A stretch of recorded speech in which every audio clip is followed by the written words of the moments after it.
আপনার ছাত্র জীবনে পড়ালেখার ধরন কেমন ছিল জানালে আমরা ছাত্ররা উপকৃত হতাম। আলহামদুলিল্লাহ, আমি শেয়ার করব আসলে, যেহেতু ছাত্ররা কেউ একজন প্রশ্ন করেছে এই জন্যে, তা না হলে মানে নিজের ভালো কিছু উল্লেখ করা উচিত না। আমার বাবা প্রথম আমাকে উদ্বুদ্ধ করতেন যেন আমি মানে ছাত্র হিসেবে কৃতিত্বের স্বাক্ষর রাখি, ভবিষ্যতে ভালো কিছু হওয়ার জন্য আশা পোষণ করি। এটা বাবার কৃতিত্ব, এটা আমার না। কিন্তু ছোট সময় থেকে এটা সব অভিভাবকের জন্য কিন্তু একটা সুন্দর নসিহা বলতে পারেন। ছাত্রদেরকে ভালো ছাত্র হওয়ার উদ্বুদ্ধ করার প্রথম প্রয়াসটা এবং সফল প্রয়াসটা হচ্ছে যদি তাদের মাথায় ঢুকিয়ে দিতে পারেন যে সে সবচেয়ে ভালো ছাত্র হবে এবং সে একজন ভালো আলেম হওয়ার চেষ্টা করবে, ভালো আলেম হওয়ার চেষ্টা করবে। আলেম হয়েছে কি হয়নি এটা ব্যক্তি নিজেকে কখনোই বলবে না, এটা হচ্ছে অন্য মানুষও তাকে বলবে। আমরা সবাই নিজেকে বলবো আমরা প্রত্যেকেই তলেবুল ইলম, এলেম অনুসন্ধানী। কারণ এলেম অনুসন্ধান করা কিন্তু আজও আমাদের শেষ হয়নি, আমারও শেষ হয়নি। প্রতিনিয়ত পড়ছি, জানছি এবং মনে হয় যেন আরও হাজারো জিনিস জানার বাকি আছে। যাই হোক, এটা যখন মাথায় ঢুকলো তখন থেকেই আসলে রাত জেগে পড়াশোনা করা, বা ভোরে উঠে পড়াশোনা করা ইত্যাদির চেষ্টা আমাদের মধ্যে তৈরি হলো আলহামদুলিল্লাহ। আমার মনে আছে আমার বাবা মা সবাই থাকতেন ঢাকায়, কিন্তু আমাকে পাঠিয়ে দিলেন তারা নোয়াখালীতে একটা মাদ্রাসায়, যেন সেখানে আমি ভালো গ্রামার শিখি, ভালো মানে আরবি জ্ঞানটা শিখি। আলহামদুলিল্লাহ, আমার বাবাও সেখানে পড়াশোনা করেছিলেন। সেখানে আমার মুরব্বি কেউ ছিল না, কিন্তু ওই প্রেরণাটা কাজ করত। তবে রাত জেগে পড়তাম আমরা, রাত 10টা সর্বোচ্চ, এর বেশি কখনোই পড়িনি।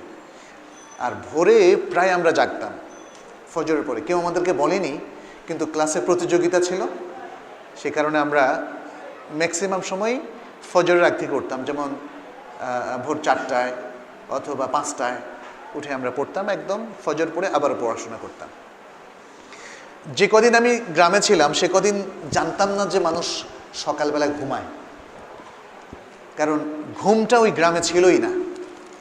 আর আমাদের জন্য সেটা খুব ভালো হলো, সকালবেলাটা খুব বরকতময় সময়, মুখস্থ হয় বেশি, অনেক লম্বা সময়, আপনি 4-5 ঘন্টা পড়াশোনা করতে পারেন। আলহামদুলিল্লাহ, আমরা সময়টা কাজে লাগিয়েছি এভাবে। আর পড়াশোনার ক্ষেত্রে আমরা খুব রেগুলার ছিলাম এবং আত্মীয় স্বজন বা অন্য কেউ আসলেও আমরা তাদেরকে বলতাম আমার পড়াশোনাটা শেষ করে তারপর উঠব। এই জিনিসটা এখন উঠে গেছে। এখন আমি আল জাসর নামে একজন কবি, সৌদি আরবের বিখ্যাত একজন কবি, ওনার একটা রেডিওতে ইন্টারভিউ শুনছিলাম। উনি অনেক বয়স্ক ছিলেন, এটা সম্ভবত 92-93 সালের দিকে। তখন ওনাকে যিনি সাক্ষাৎকার নিচ্ছিলেন প্রশ্ন করলেন আপনাদের সময় সম্পর্কে কিছু বলুন। তখন উনি তার সেই সময়ের পড়াশোনা বা সব কিছু বলল। তো ওনাকে প্রশ্ন করা হলো যে আচ্ছা, আপনাদের সময় আপনাদেরকে দেখতে পাচ্ছি সুযোগ সুবিধা এত কম, এর মধ্যে আপনারা এত জ্ঞান অর্জন করলেন, কত বিষয়ে আপনারা পাণ্ডিত্য অর্জন করলেন, আর এখন সুযোগ সুবিধা অনেক বেড়েছে, সব দিক থেকে গাড়ি ঘোড়া বেড়েছে, ইউনিভার্সিটিতে আসা যাওয়ার জন্য, আবার সুন্দর সুন্দর ইউনিভার্সিটি হয়েছে, শিক্ষা প্রতিষ্ঠান, হ্যাঁ, স্কুল কলেজ মাদ্রাসা সব কিছু, তারপরেও ছাত্রছাত্রীরা পড়ালেখায় পিছিয়ে কেন? তো উনি বেশ কয়েকটা জবাবের মধ্যে একটা বললেন যে কারণ ছাত্রছাত্রীদেরকে নষ্ট করার ইকুইপমেন্টস বেড়ে গেছে। যেমন খেলা, এর মধ্যে একটা হলো খেলা। ফুটবলের জন্য সবাই পাগল। আমাদের দেশে আগে ফুটবলের জন্য পাগল ছিল, এখন কিসের জন্য? ক্রিকেট। একটা ক্রেজ তৈরি করা হয়েছে। বাচ্চাদের যে ক্রেজটা প্রচার মাধ্যম তৈরি করে দিয়েছে, আপনি দেখবেন আপনি কন্ট্রোল করতে পারবেন না। অভিভাবকরা দেখবেন এই বাচ্চাকে কন্ট্রোল করা যায় না। পরের দিন সেন্ট্রাল পরীক্ষা, কিন্তু আজকে সে ক্রিকেট খেলা দেখবে।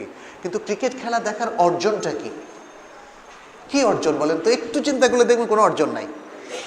আমি বলবো অভিভাবকরা আপনারা ক্রিকেট খেলা দেখা বন্ধ করেন, তাহলে আপনার বাচ্চারা দেখা বন্ধ করবে।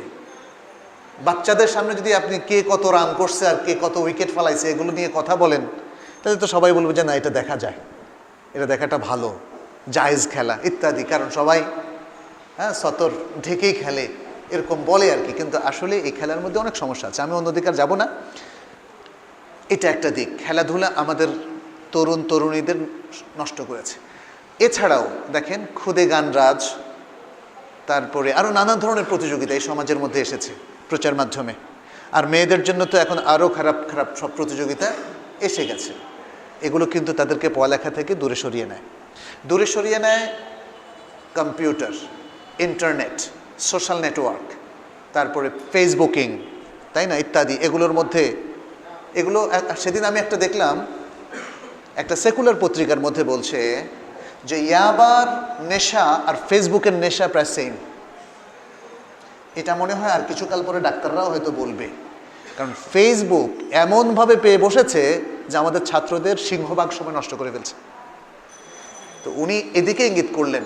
উনি ধরেন 92 সালে, তখনও ফেসবুক আসে নাই, ইউটিউব আসে নাই, তখন বলেছেন। আর এখন কি বলতেন আল্লাহ ভালো জানে। মনে রাখতে হবে আসলে সন্তানদেরকে এখন কি করে পড়াশোনার মধ্যে ইনভলভ করা যায়, এটা আমাদের ভাবতে হবে। তবে আমার কাছে মনে হয় ওইটাই ফর্মুলা, একটাই, যে আপনি তার মনের মধ্যে জাগিয়ে দিবেন প্রেরণা দিবেন, তাকে মোটিভেশন দিবেন।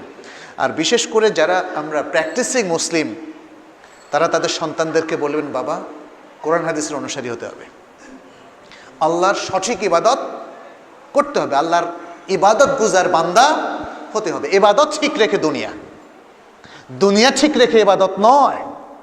আজকে মুসলিম সমাজের সবচেয়ে বিপর্যয় হচ্ছে তারা দুনিয়া ঠিক রেখে ইবাদত আল্লাহর বান্দা হওয়ার চেষ্টা করছে, অথচ শরীয়তের নির্দেশ হচ্ছে ইবাদত ঠিক রেখে আল্লাহর বান্দা হওয়ার বিষয়টাকে ঠিক রেখে তারপরে যতটুকু দুনিয়া আসে। যাই হোক, আমি আশা করব যে আমাদের ছাত্ররা এভাবে নিজেদেরকে গড়ে উঠবে এবং তারা পাংচুয়াল মুখলেস তালেবুল ইলম হবে ইনশাআল্লাহ।